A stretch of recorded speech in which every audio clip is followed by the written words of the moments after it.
the lead for the African American Team Member Resource Group here in the Colonnade, and I'm Cassie Gossam, and there's probably not very many of you that I don't know from New High Orientation or just being around here now for almost 5 years. But it's my pleasure to introduce Neville Newman, and Neville is the co-lead for the African American Team Member Resource Group in the Colonnade. And Sarita Holden, wave your hand. Sarita is the AATMRG lead in the HRCC. So with all of us and both of our committees, we welcome you this afternoon to the 2018 Black History Month event. As you know, we have 3 strategic pillars for all of the TMRGs. And this year, we were asked to focus on the business impact end of the business, which is marketplace. Normally, these events, we focus on culture. Last year, with bringing you the significance and historical significance of historically Black colleges and universities. The year before, our title was Black History is American History. The year before that, we took a look at the Middle Passage through the Caribbean and talked about that history of slavery in those countries. This year, we're focusing on marketplace, and our title today is The African American Influence on Travel.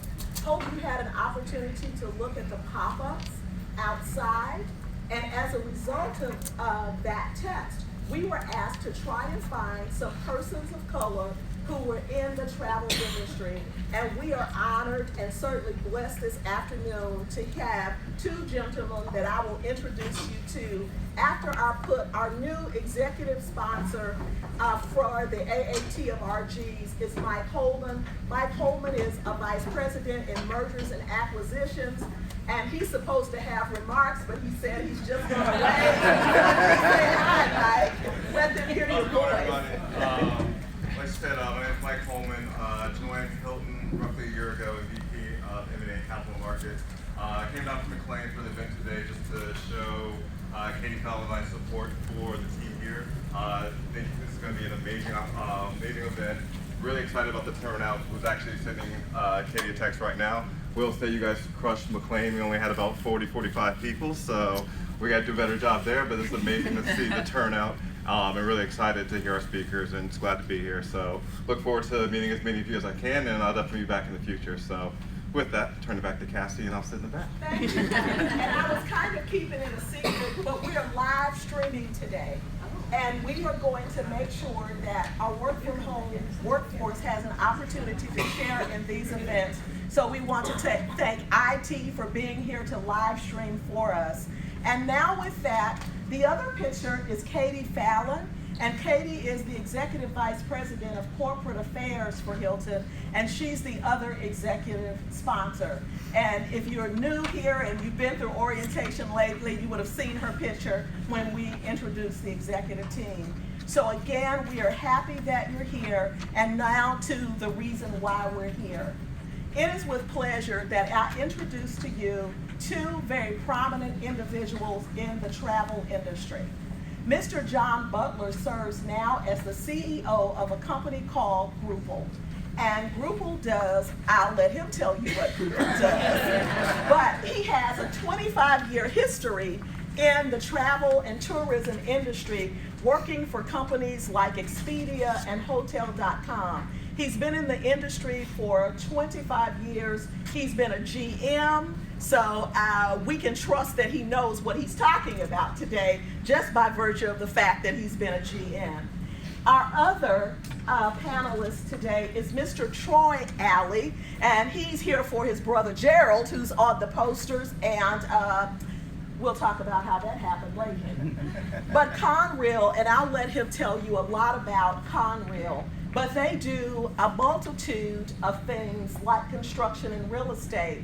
But more interestingly, Conrail owns a Hilton Garden Inn and a Homewood Suites in Arlington.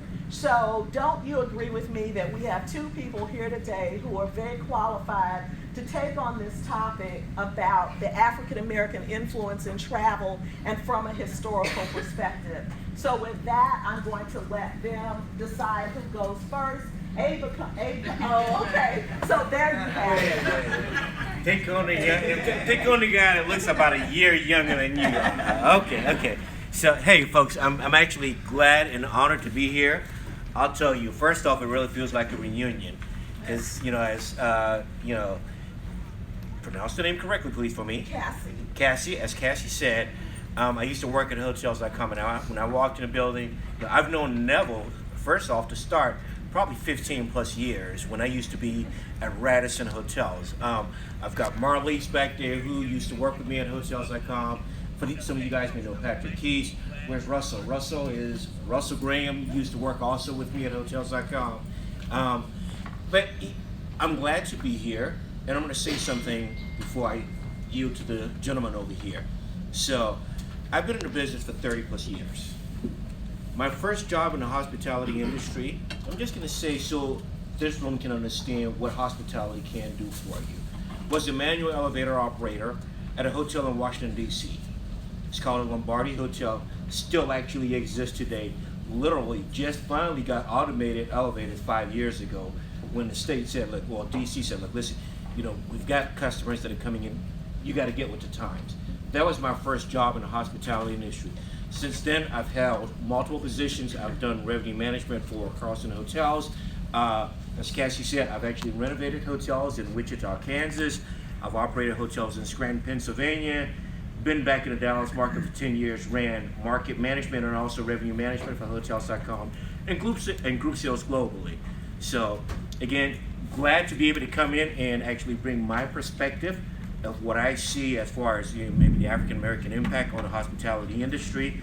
Was literally also in Washington, D.C. last week, speaking with state senators and with legislators on Capitol Hill with Goldman Sachs about what's the impact of the small business, which when you really look at hotel operators, it probably falls in that category as a small business unless it's Hilton owned and managed or something like that. So with that, I'll take a seat. Look forward to speaking with you all here this afternoon. Man, you give such a great introduction. I don't know what I'm going to say. We come from a different perspective. We've been in the hotel business for probably about 8 years, and we took a long route to get there. My brother and I started a construction and real estate development company about 30 years ago, and it was kind of one of those things where you just kind of fall into that. We had started renovating hotels. We did a lot of different hotels from Miami all the way out to Los Angeles. And one day, one of the owners said, well, y'all guys know about the real estate. You know how the hotels are being renovated. You are a prime candidate for owning one of these hotels. And we really went through some transitions thinking about, should we get into this business? We were doing fine in construction and real estate. We were doing office buildings, warehouses, what have you. But like anything else, you can get the bug about something. And we start, every time you go to a hotel, we start looking at it a little bit more from another perspective than just going and getting the cheapest rate and getting the best bed and getting out of there. We start looking at the lobby, looking at this.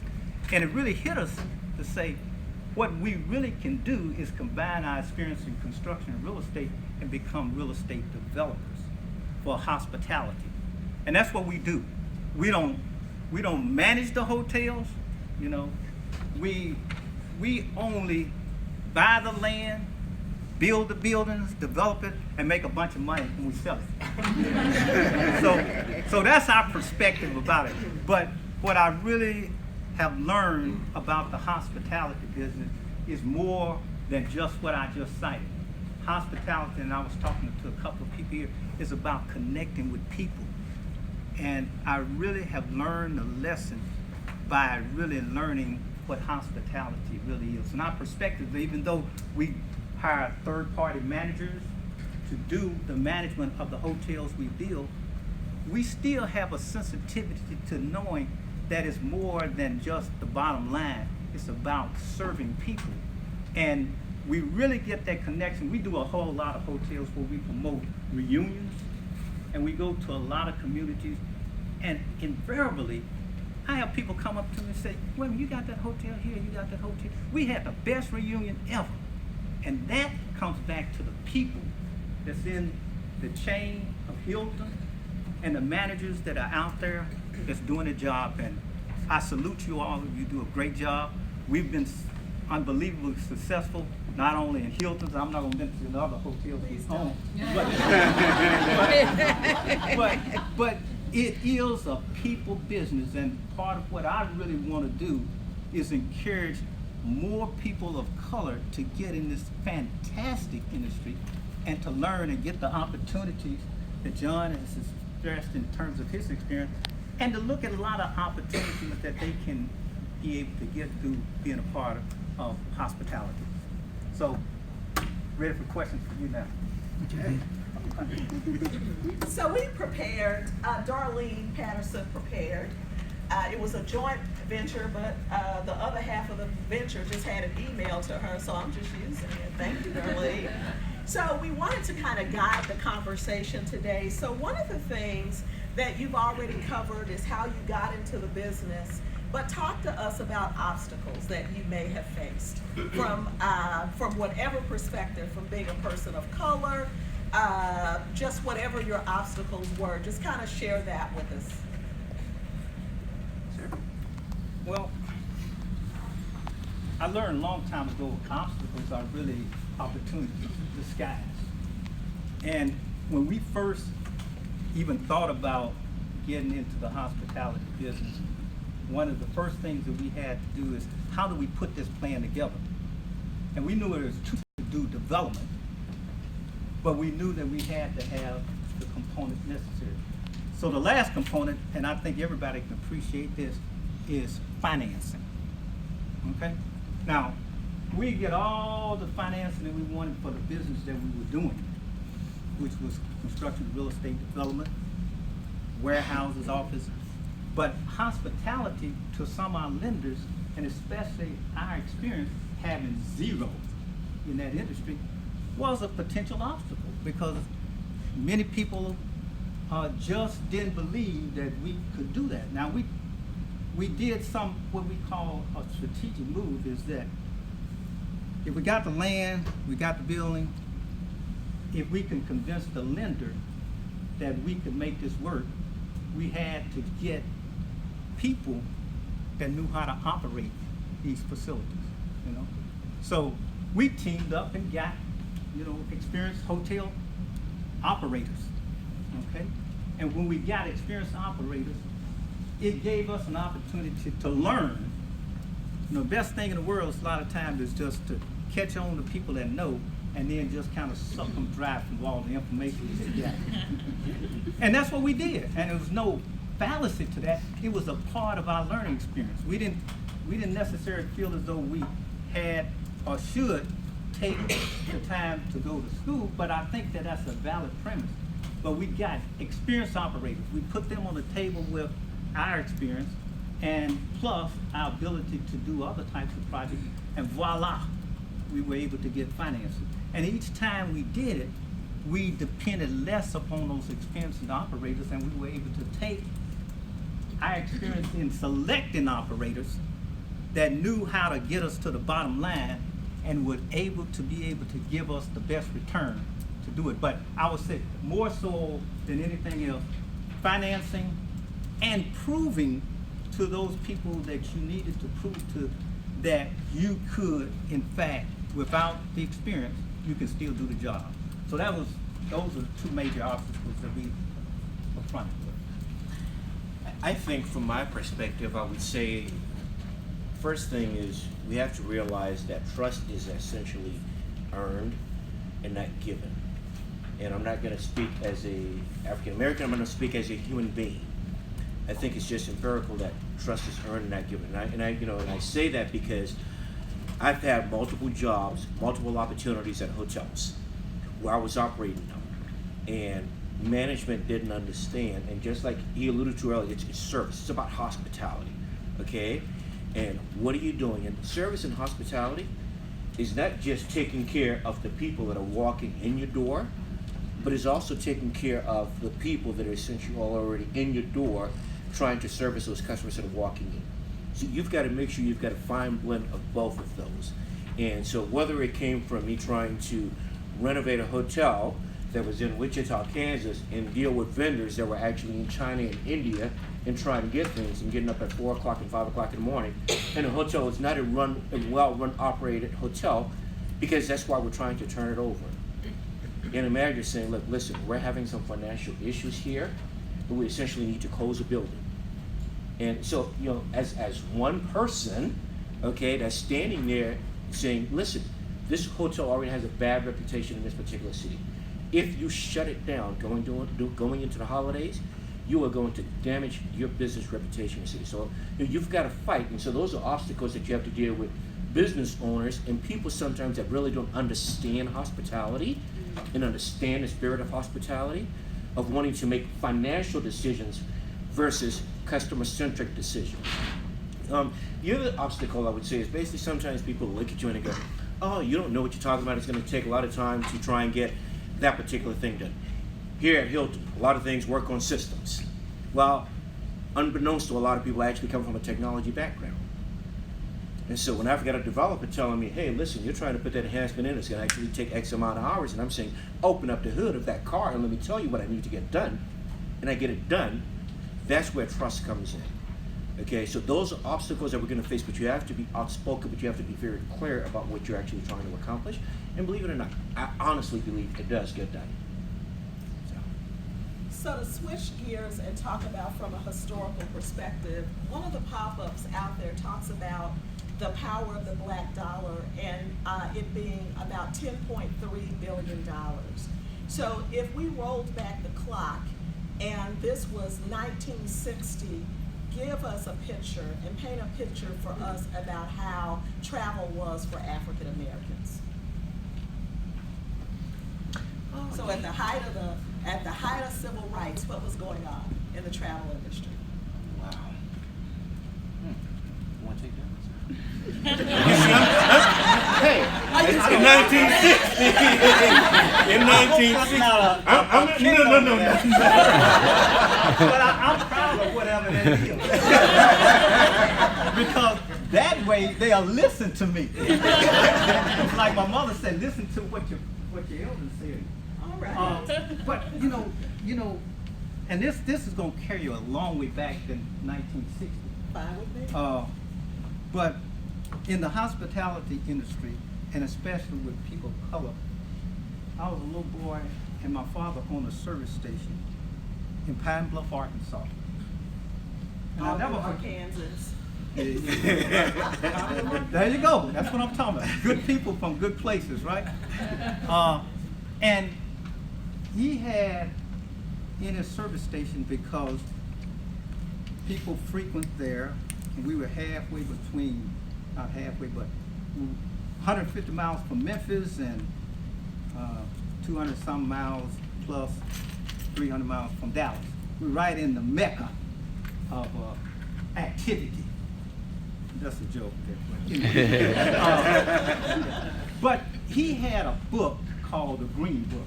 Absolutely. Okay, now, I know everybody that was before 1970 probably didn't realize, but a Green Book was a book, and I didn't understand it until he kind of explained it to me. A Green Book was a listing of all of the hotels, restaurants that people of color could stay at.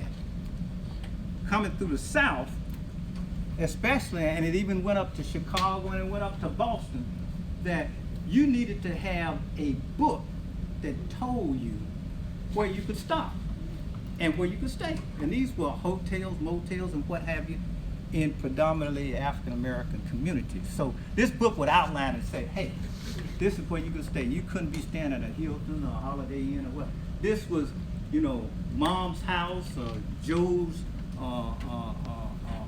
hotel in such and such a place. But this book outlined the actual scope of what, for us as African American or black people or people of color, what our industry was about. You know, I mean, just imagine if you had a book and it just listed maybe, you know, in Memphis, 3 places that you could stay. I mean, what would your perspective of hotels or hospitality be? It's a very limited opportunity. So as a consequence, you know, if you were traveling, you didn't think much about a hotel, and in many cases, quite candidly, I can remember we would drive from Pine Bluff, Arkansas to Kansas City, Missouri, straight. You couldn't stop, right?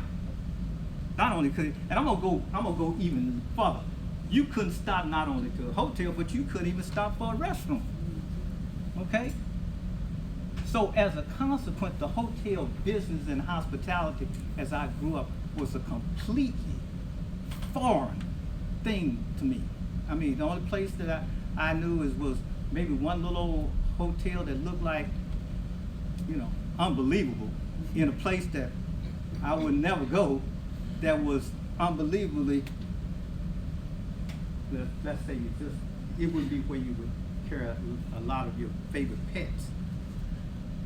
So as a consequence, since 1960, and we use that as the new benchmark, as civil rights and other types of things open up housing, interstate travel, and etc., it did provide an opportunity for us to get some type of insight about hospitality. You know, because now it at least start looking at, well, there might be something there that we could get in. And as we move forward, that door opened a little bit more. And now, as I tell my kids, you got options. And that's what life is all about. Options. You got the world itself, even though it's not uniquely perfect, you still got options that you didn't have before. Okay, so the issue is in hospitality and the way it's changed, we have to encourage at least the thought about selectively looking at these options. And as a consequence, you know, my daughter did an internship at a hotel. I mean, I would have never thought about that. And she knew more about hotels and operations that I still don't know about, okay? Then, as a consequence, I go to a lot of the HBCUs, they got hospitality programs. This is something that they are now generating. So, we have to look at the fact that things are moving forward. And I look at so many of your faces here, and you all are going to be the vehicles in order to expand the opportunities for our young kids, and as well as for you to take advantage of an industry that, and I don't know what the numbers is in terms of hospitality, billions and billions, and as we get broader from just not, you know, local, regional, national, and international, I mean, you know, all the places that you can go within that industry. So I'm positive about it. I'm looking to build even more hotels that we can do, and also get the chance that more and more of our people can get involved in an industry that has, in my mind, so many opportunities. And I add this as a side note. I think, personally, we as a people are geared toward hospitality. Now you might say, what is he talking about? But I personally believe that we as students, the whole essence of hospitality. You know, I look at the way my mother used to bring in people and have dinners and bring in people from the church. Oh, that's about hospitality. She might not have been bunking them there at the house, but it was about hospitality. I look at the number of, and this expanded, the number of African Americans that have food franchises. Okay? You know, I have a real good friend that has 25 McDonald's. Roland. My neighbor. Right. I mean, that's hospitality. And as you look at these opportunities and the way that people can really take advantage of it, I just say, hey, it's a glorious thing, and I think that what we can do is to try to promote it even Great. I don't know if I answered that question. Because I got rambling. She said, sit down. You answer the question. Interestingly, Darlene shared with me this afternoon, the book that he referred to was published by the NAACP, and it is called The Green Book. And she found some on eBay that range from $1,300 to $5,000 as historical artifacts. So the book actually existed, and I was sharing with you on the phone that I can remember being my lit list and being in downtown Dallas, and we went to the public restrooms, and the color only was off of the door, and this was 68, 67, but it was still on the door. They had scraped off the paint, but the outline of the letters were there, and I had to turn to my mom and basically say, what does that mean?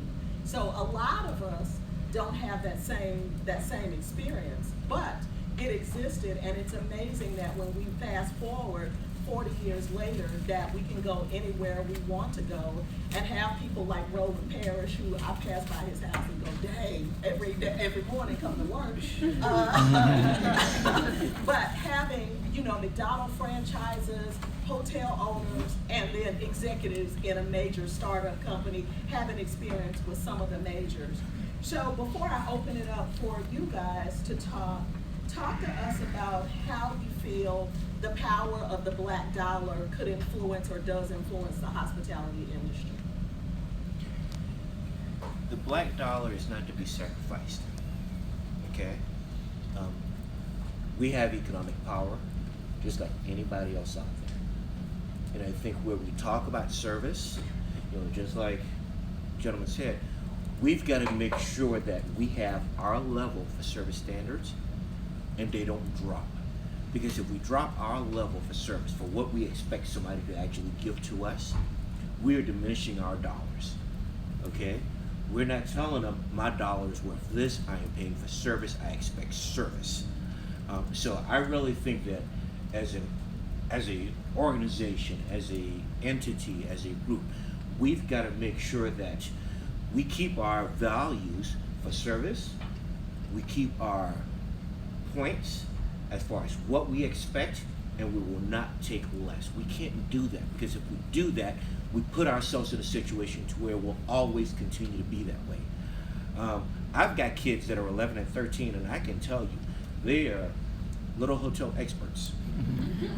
When I was putting the entire Google platform together, they sat down on the living room going, Daddy, that's a good hotel. Daddy, that's not a good hotel. Daddy, that's a good hotel. Daddy, that's not a good hotel. Okay? And hotels are one thing that we actually stay in. But we walk into restaurants. If we don't expect a high level of service, we're not going to get it. Our dollars are diminished. And that's just how I feel from a personal perspective. And I hope you guys can see that when I speak passionately about this, because I know what good service is and I know what bad service is. Okay? And we should not sacrifice what we want because we want to actually get in a restaurant. You know what, the person at the door is not hospitable. The person at the register is not hospitable. Speak up. They'll notice it and they'll get better, because if we stay silent, nothing changes. So one of the things that you alluded to, and that's out on one of the pop-ups, is historically, African Americans started to use hotels for family reunions. There's information out there about the power of HBCUs and all of the classic games. But one of the things that's at the bottom, and I experienced in 2016, my sorority had 26,000 people register for one conference in Atlanta, and there was no hotel availability because 22,000 people showed up as an example of the power of the black dollar. And I would encourage you to go out and take a look at some of those statistics. So looking at our audience today, and we are of every size, shade, color, and we have a great initiative here at Hilton for diversity and inclusion. What would you tell the average person about how they can be sitting in the seats that you're sitting in as a major real estate developer, construction company, as a CEO of a travel and tourism industry company? What did you do to get there? For me, I never gave up. I don't know what that is. I'm pretty passionate about the industry. Sometimes we actually have folks that grow up and you work in maybe the food service industry, and then you go to college and you major in accounting and you go be an accountant. This is the only industry I've ever known. But I don't know how to give up, okay? And I enjoy what I do. It gives me a natural high when I have a customer that is satisfied, because you know what? It is so much easier to actually get that customer to come back to us versus having to go out and find additional customers. And I truly believe in the service that we do. Our platform today does things that, I hate to say it, but hotels can't produce within us. I know you guys work out here in revenue management and other different functions, okay? But that hotel's your customer. You're trying to help them to make money. That money actually helps to make sure you're getting paid, okay? But listen to them and don't give up. Don't give up and seek to learn. Always seek to learn something new on a daily basis, okay? Continue to ask questions about, well, what does that mean? How do you go about doing that? And I think it really does make a big difference. At least So talk to us about Google. So Groupal is groups of people, personalized travel agency. So I look at it as a hybrid between the high-tech industry, which is what we're now in with the internet age, and high touch. Here's why Groupal exists. You essentially, I know Hilton has its programs, and we talked about it for a little bit, but in order to book a group of rooms, which means 10, and like she said, 20 Saras book some rooms, and they try to get to a hotel, and they all think they got rooms with high touch service. So you may start online, okay, but we've got a team that's actually talking to you about your request, about understanding your request, and then we work closely. One of them goes to hotels for the folks that are in here are qualified. Service, and we really do specialize in group. We do a lot of athletic organizations, we do a lot of schools, and it's because I look at it also. I've had a 30-year Korean industry.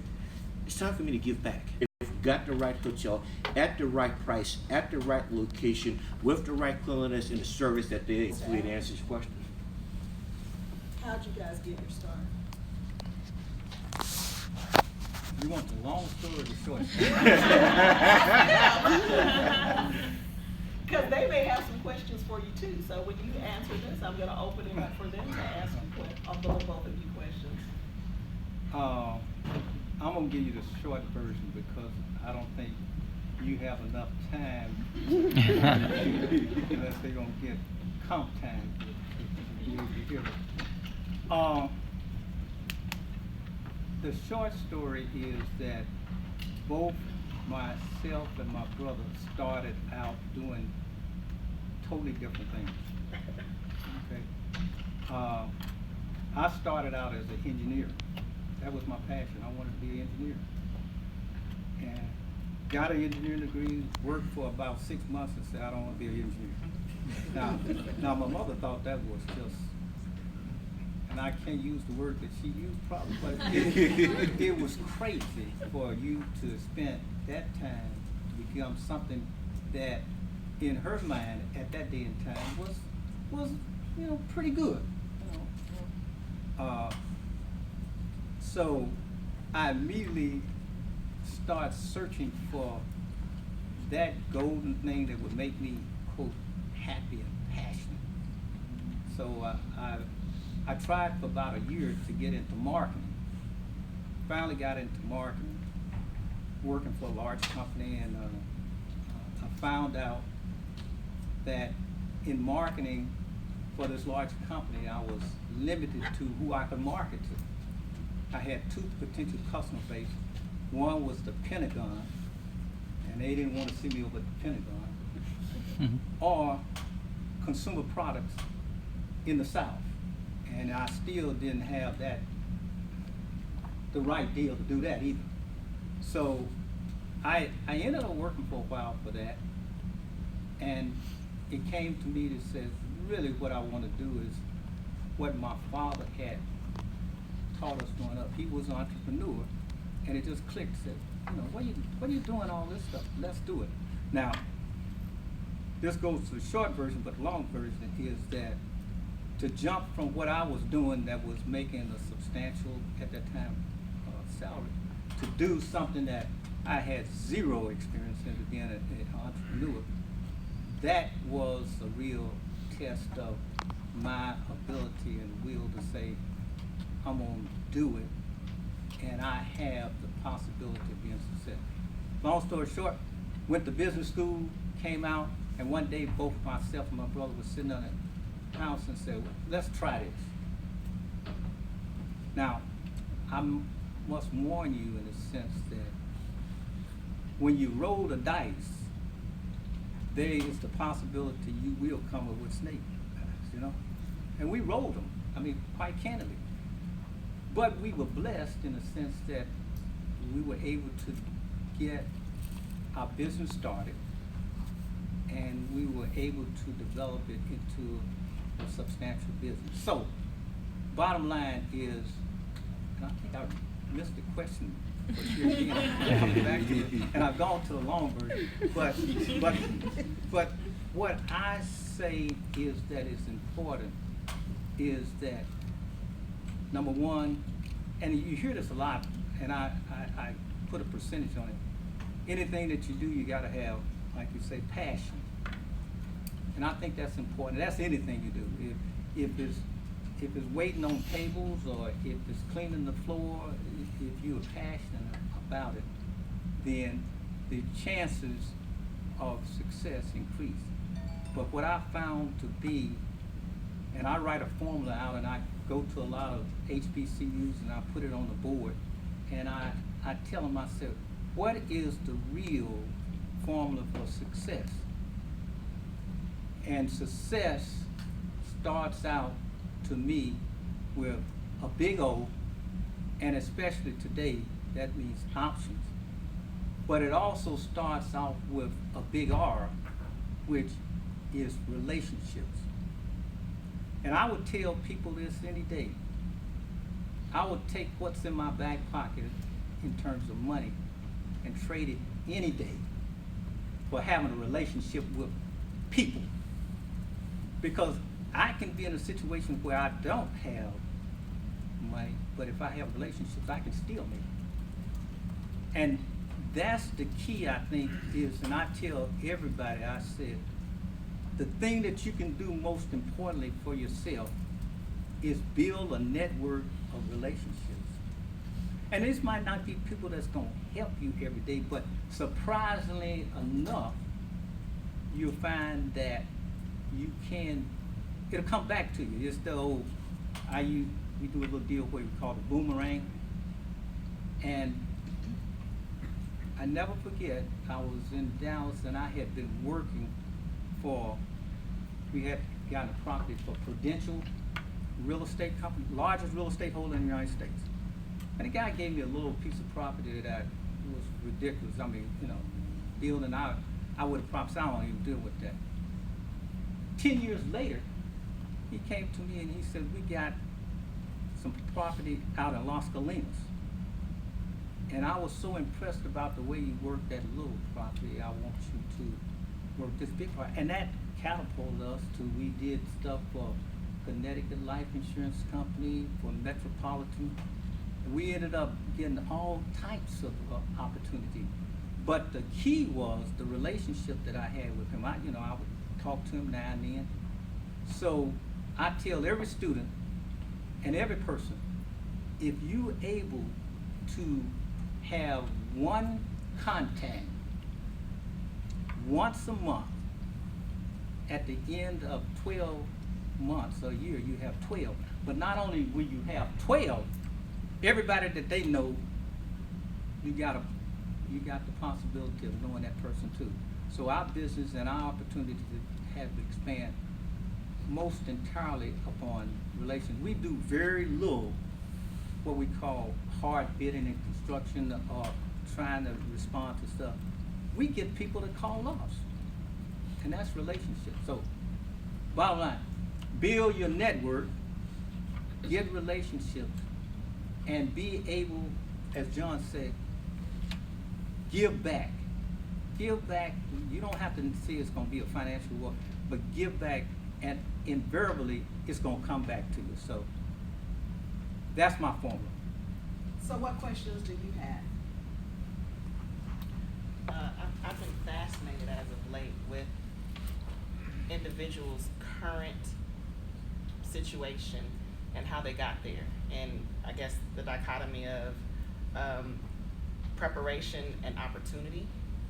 So could you talk to me a little bit about some things that you prepared yourself for, so that when the opportunity presented itself, you were ready to accept it and act on it? So I'll give you a quick story about group. Okay, so as I said, I ran group sales globally for Hotels.com and Expedia. It took me 9 months actually to go to work for Group, just so you understand. I got on my knees, and I hope you guys don't mind me saying it, but I got on my knees for basically close to 9 months and prayed about this opportunity, because I knew it would be a big step for me. Like he said, you know, you're leaving that solid base of a decent income you have to go and do something different. It was kind of a startup. Google has been around for a while. The name Google has been around for a while. It's been up and down and all that sort of stuff. And the owners out of Denver essentially asked me to come and bring it back up on the marketplace.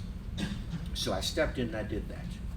But I knew just being a core operator.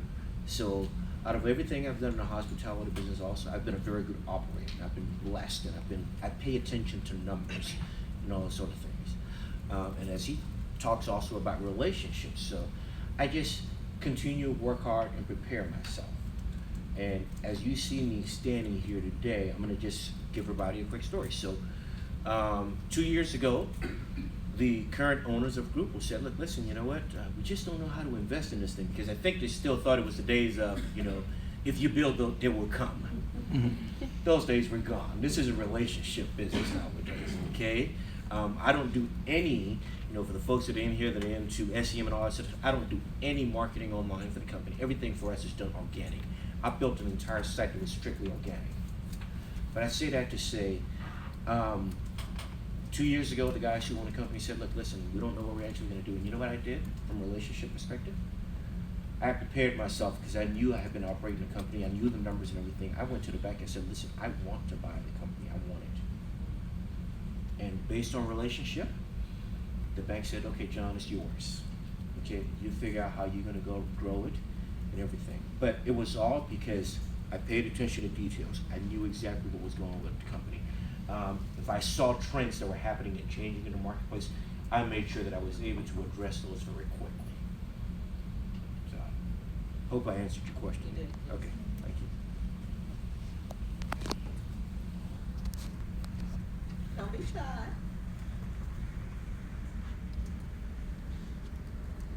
Smile, you're on TV. Any other questions? Come on, ladies and gentlemen. Can both of you guys share maybe the best piece of advice that you got from a previous mentor and how that's applied to where you are today?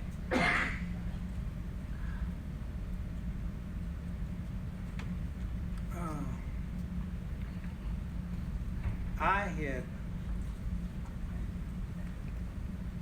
gotten probably some of the best advice that I ever got. And it wasn't really a mentor, it was my roommate in college. And I know this kind of sounds crazy, but it was what I call a reality check, a come to Jesus type of scenario. And actually, what I'm gonna say is a lot of times what I might have been apprehensive to saying maybe 30 years ago. I was in the College of Engineering at Arkansas, and I really thought I was a smart guy. You know, graduated high school, top 10. Everybody called me smart and what have you. So I had to develop that fact that I'm smart. You know how that kind of rubs off on you. You embody what you want to hear. I got up to Arkansas in engineering after my mother had convinced me that I needed to go to Arkansas, which I had no desire to go. I said, I go to Arkansas, it would be no social activity. And just to give you perspective, and we're gonna go back to this age deal. When I went to Arkansas, there were 60 African Americans on campus. I was one of 60. Now the school has right now 28,000 students. So I was in a desert of not being around people that I could really show how smart I was. So got into School of Engineering, and I'll be quite candid with you, it was hard, as H-E-L-L. And after first midterm, I'm saying, wait a minute, I'm smart. Now, why am I sitting up in this calculus class of which math was supposed to be, all the way through high school? I didn't even have to go to class, it was so easy. Now I'm sitting up in this classroom in calculus, and I am struggling like a big dog. I mean, it was hard. And I was majoring in engineering. My roommate was majoring in art. He went to bed at 8:30. I went to bed at 2:30. That's in the morning. And one of the things that I learned from that is that life tells you about yourself. And part of it was ego. We all got egos, and egos are great. It provides you at least a impetus to move forward and to be able to do things, but also ego can be a stumbling block. And I really wasn't sharing too much the fact that I was really struggling, And two things occurred. At midterm, I got on the phone and I called my mother and said, hey, I'm gonna let this go. And she said, well, son, you're doing this and you can do this. She gave the, the motherly thing, you can do it and all that stuff. And I never forget, I said, well, you just don't understand how hard this is. I've been used to making all A's. And she said, after I whined and all these pity parties that I was going to, she put my father on the phone. I talked to him for 5 seconds. And you know what he told me? He said, suck it up and slam the phone. I said, that's a heck of a way to treat your son. But his message to me is that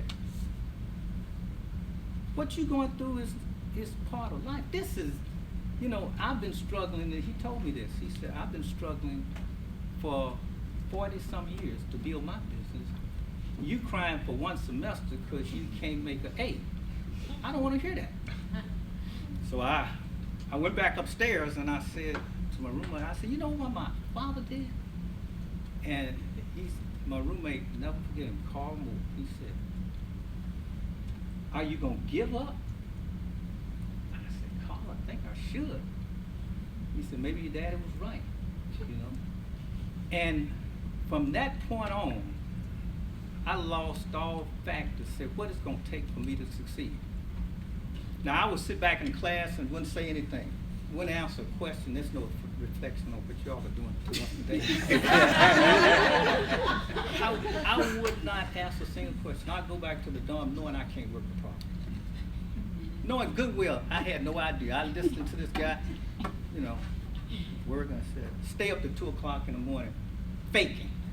It was a fake. Because I really wasn't putting everything I needed into it. And I said, one day I said, this ain't gonna make it. So I put the ego to the side and I went to the teacher's office, knocked on the door, never forget it, Dr. Kazee. And it's hard to think that I can remember that after 35 years plus. But I remember this guy telling me, he said, Mr. Alley. He knew who I was and he knew who I was trying to deal with. He said, what can I do for you? I said, Dr. Kazee, every day I make 2 on these pop quizzes. This is 2 out of 10, right? Every day they have a pop quiz. I make 2. Lowest score in the class, 178 people in the calculus class, and I row in seat 28. That's where I sat, way up in the balcony there. I said, Dr. Kazee, I can't work this problem. He said, well, let me help you. Did this, came back, I was able, I made 4 out of 10. I took the problem, next time, made 7 out of 10. I said, this is working, this, you know. Finally, he got me to the point where I could work all of the problems on the pop quiz. And what he alluded to me is that you got to, if you want this, you're gonna have to do something about it. So I said, I'm ready to do it. I'm putting all this ego to the side. I'm ready to work it. He said, I'll tell you what I'm gonna do. You on row E and C28, I think I'm gonna have an opening down on row B, C12. And what he was telling me, somebody was gonna drop out. And really, that was a blessing to me. But he put me down there, and I actually went from the lowest score into the class to get an 8 out of calculus. And that was the measure of what I realized, that if you want it, you gotta put all this other stuff aside. You got the ego, the tripping, and all this other stuff that you might have that is going to stop you from being successful, and let it all hang out. It was nothing that he could say or anybody else that could say that deferred me from the fact that if I needed to know the answer, I would not leave this classroom, I would not go back to the dorm, I would not do anything that would cause me not to be able to be successful.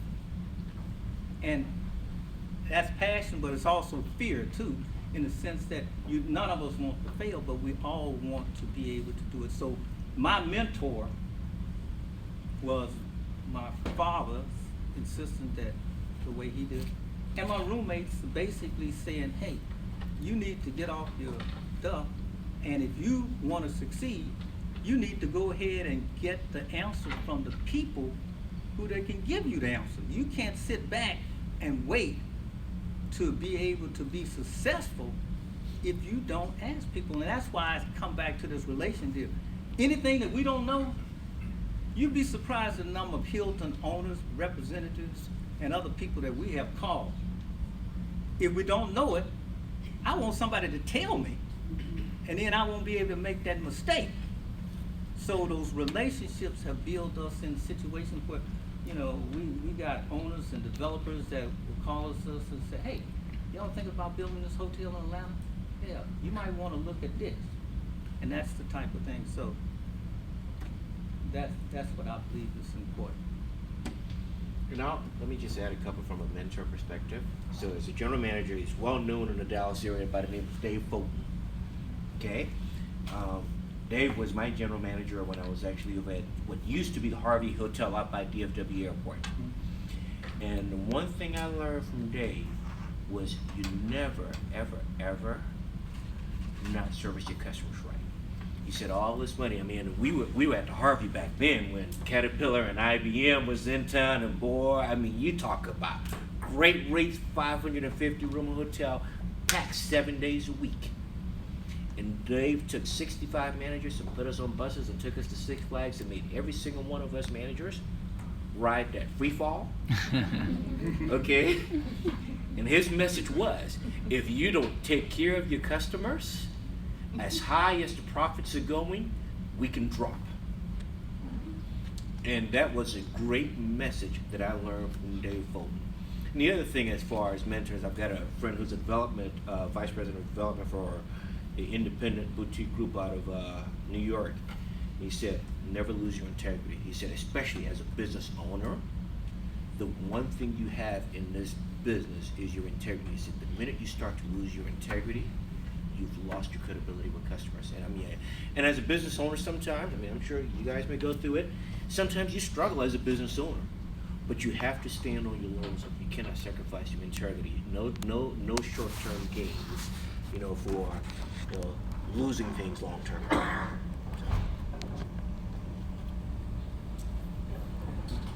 You talked a little bit about work ethic and what advice you have used with maybe your own children, or what advice you give to a lot of new parents here in instilling that same work ethic in their children. Well, I was blessed for the fact that I started to work at 8 years old, of which I thought was just criminal.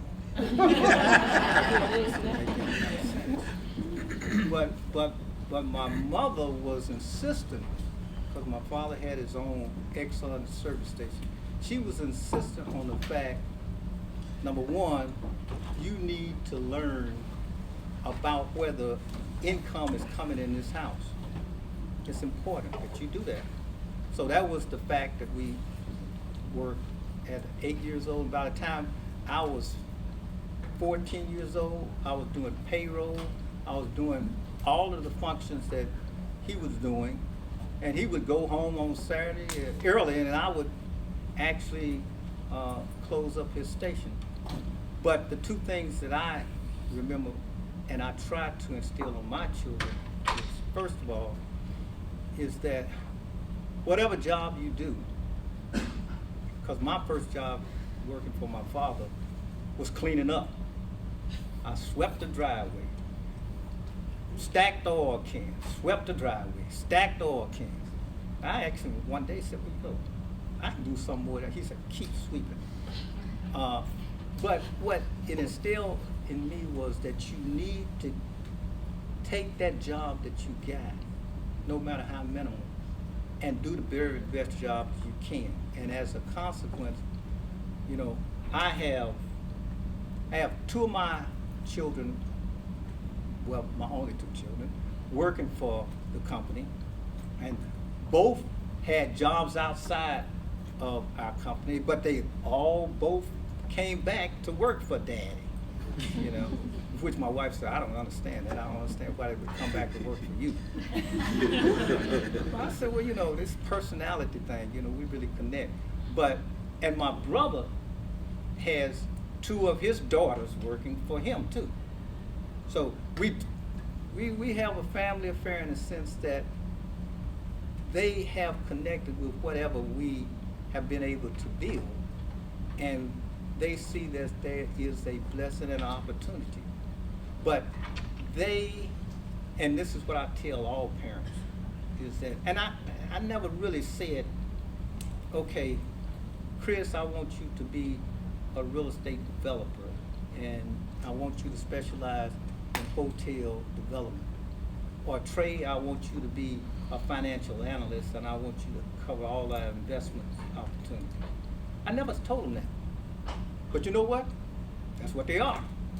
And it was because of the fact, I think, more of not me telling them, but them being around us and doing every summer, you know, they worked, you know, even though they were pushed out the house sometimes, they worked at our office to at least get exposed to it. And I would always tell them, say, even if you decide not to do this, this is valuable experience. So I encourage all parents, because as they used to tell me, as you know, your children grow fast.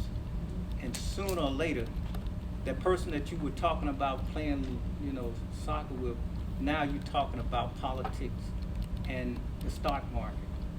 So stay close to them, share your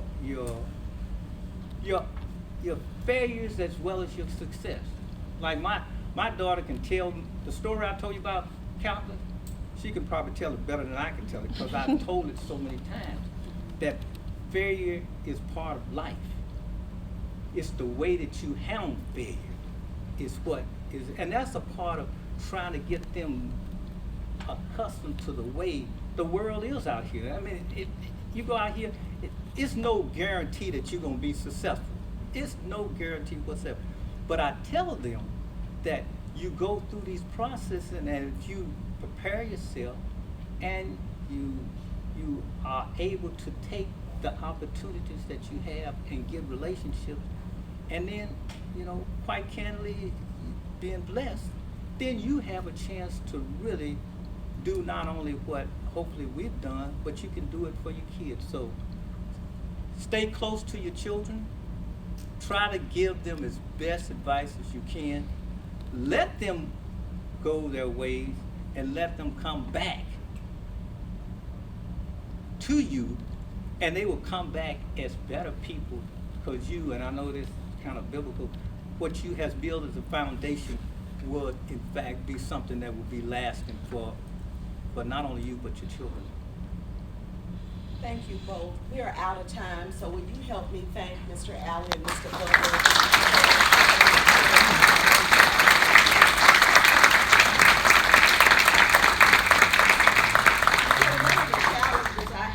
Like, what do you give men with all this money? That should be a challenge, more money. Well, that's a little bit more money, yeah, but it's just a certificate that basically says that the TMRG thanks you for making this event successful, and you got a Starbucks gift card. Oh, so if you want to find your way back to that Starbucks, I know. Mr. Butler, you can. Yeah. Thank you so much. Oh, thank you I very much. appreciate it. And thank you for being here, and I know you need to get back to work, but again, without you, our events are never successful, so we really appreciate you being here, and hopefully when you walk away, you've learned more than you knew about African Americans and their influence on the travel industry, and see you around Hilton World. Thank you.